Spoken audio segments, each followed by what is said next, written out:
Docteur Denis Mukwege a prix Nobel de la paix. À l'Obinini, après qu'il aura discours, il y a Joseph Kabila. Son discours est clair. De toute façon, il n'a pas dénoncé le président rwandais comme agresseur, alors que nous avons la résolution 2713 qui demande au Rwanda de quitter la République démocratique du Congo, et ceci sans condition. Il n'a pas fait allusion à ça.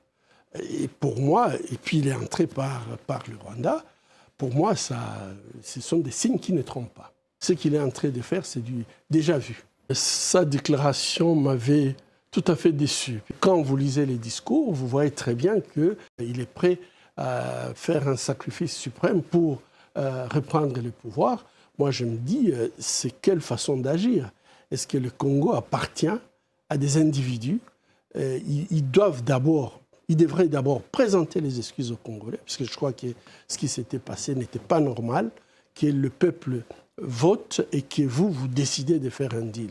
Ce qui s'était passé en 2018, où nous savons très bien que c'était un deal à l'africaine, comme l'avait dit le ministre des Affaires étrangères française, M. Le Drian. Ces deals, on ne nous a jamais dit en réalité, il s'agissait de quoi? Nous savons que ce n'est pas Félix Tshisekedi qui avait gagné les élections. Nous savons que M. Kabila a choisi en fait son successeur.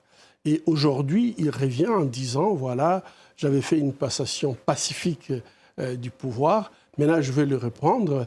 Il devrait expliquer au peuple congolais quel était le contenu de cet accord qu'il a fait avec Félix Tshisekedi. Il dit qu'il le fera après, mais c'est maintenant, c'était l'opportunité de pouvoir expliquer.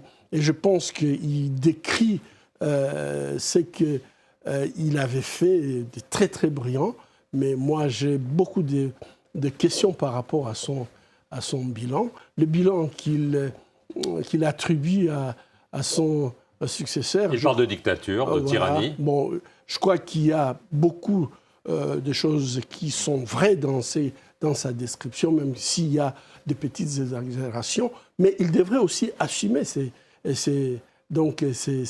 bilans désastreux, c'est lui qui a choisi et il ne nous a jamais dit pourquoi, et probablement que Félix Tshisekedi, il faisait tout simplement le programme qu'on lui a demandé de faire, puisque moi je ne vois pas beaucoup de différence entre ce que Kabila faisait et ce que Félix est en train de faire.